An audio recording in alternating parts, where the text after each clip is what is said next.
1000 XRP is not enough. It is more than enough for what I'm about to show you. Hello everyone, welcome to another video. Today we are talking about XRP and it has been a while. Now the reason I'm making this video is because the XRP community has spoken about never selling their bag for the long term. I thought it was about the value, never swapping to fiat, holding onto XRP, but the main reason being earning extra income from your XRP. And this will be coming very soon as the XRP ledger is preparing for the upgrade to allow token holders to earn income on chain, a built-in automated market maker trading platform. The validators have voted and it's coming on the 14th of February. So let's go into why this will be an AMM like no other. Now remember, if you want more XRP videos, leave a like down below on this one. Let's get straight into it. Okay, so the first point we have is the AMM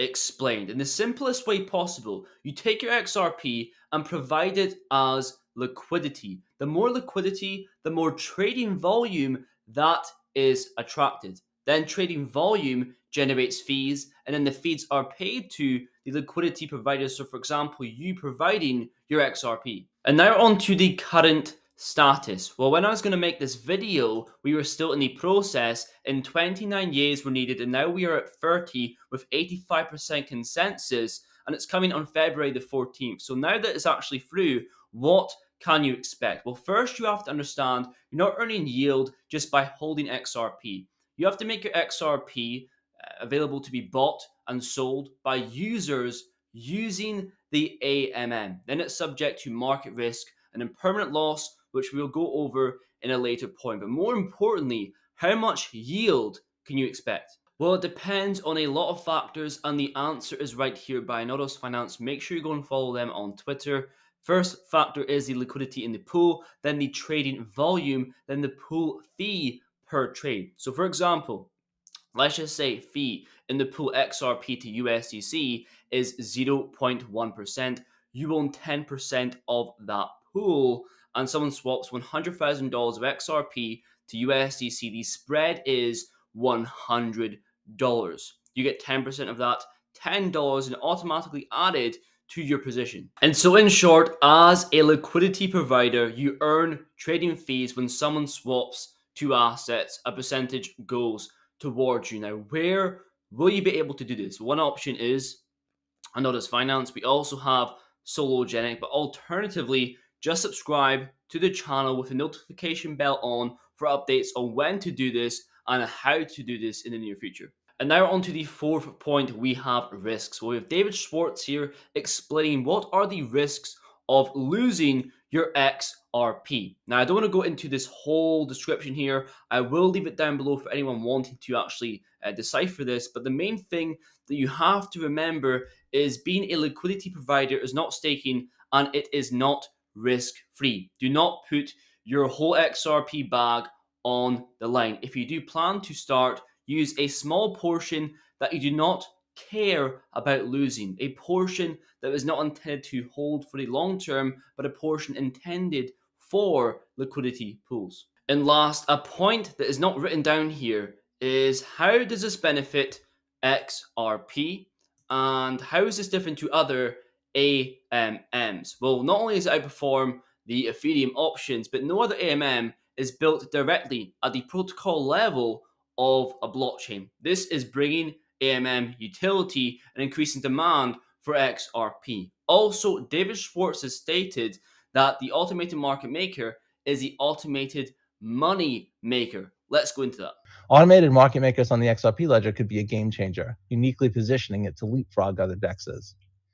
Liquidity providers will get better returns through the inherent execution advantages of the XRP ledger that I just mentioned, and a sort of secret sauce that will allow liquidity providers to get more of the profits normally lost to arbitrage, and it will be bolstered by incentive programs. Traders will get better pricing and better order execution due to integration with existing order books. They won't have to change anything they do. You'll be able to execute the same payment and trading transactions on the XRP ledger. You'll get more liquidity and better payment and trade execution. And this is the secret sauce, continuous auction mechanism, providing more yield to liquidity providers. This is unique and reducing impermanent loss exposure. It's clear to me that AMMs are the future of trading as we see a transition from centralized exchanges to decentralized exchanges. And this is what I'm focused on with the XRP ledger with XRP. This and wholesale payments in terms of demand for on-demand liquidity and everything else to me is just noise. So be sure to let me know down below. Will you be participating in the AMMs? If not, tell me why. I'll probably put a tutorial video when it's actually arriving. With that said, leave a like down below and I'll see you guys in the next one. Now, there are certain mechanisms that maximize the penalty that causes, and there are certain mechanisms that minimize them. And the XRP ledger has three factors that weren't intended for automated market makers. They were intended for payments, but they significantly improve the efficiency of automated market makers and increase the return. And one of those is speed. If you're arbitraging against an automated market maker, you don't know the state of the ledger at the time your transaction executes. You only know the state of the ledger at the time you create your transaction. So you have this latency period during which the price could change or the ledger state could change. With Ethereum, that could be several minutes. With the XRP ledger, that's typically just a couple of seconds.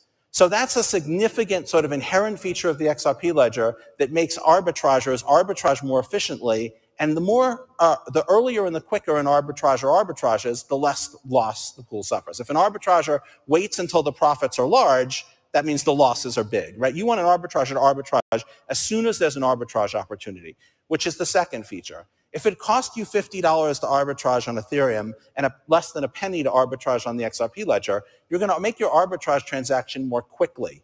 You're not going to wait until the potential profit is enormous, and therefore the potential loss to the pool is also enormous.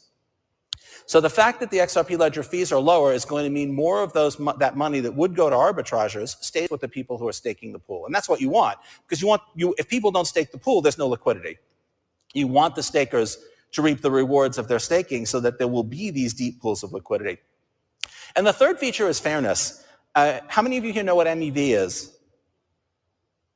No hands, okay, well, one or two. Okay, I got a couple over there. I think those might be Ripple employees. But MEV is what Ethereum miners do sometimes, and they have no choice. Mining is cutthroat. If I can make more money mining than you can, I'm going to grow my mining operation. I'm going to put you out of business by raising the difficulty. If you can make extra money mining, you pretty much have to. You have no choice. You have to do it, because otherwise you'll go out of business. And one of the ways that miners can make more money is by gaming automated market makers and decentralized exchanges. They essentially front run. They say, oh, I'm not going to execute this transaction, and I'm not going to execute this transaction, but oh, I am going to execute this transaction even though it paid a low fee, because if I put my own transaction in front of it, I can make a profit. Most of those profits are user losses.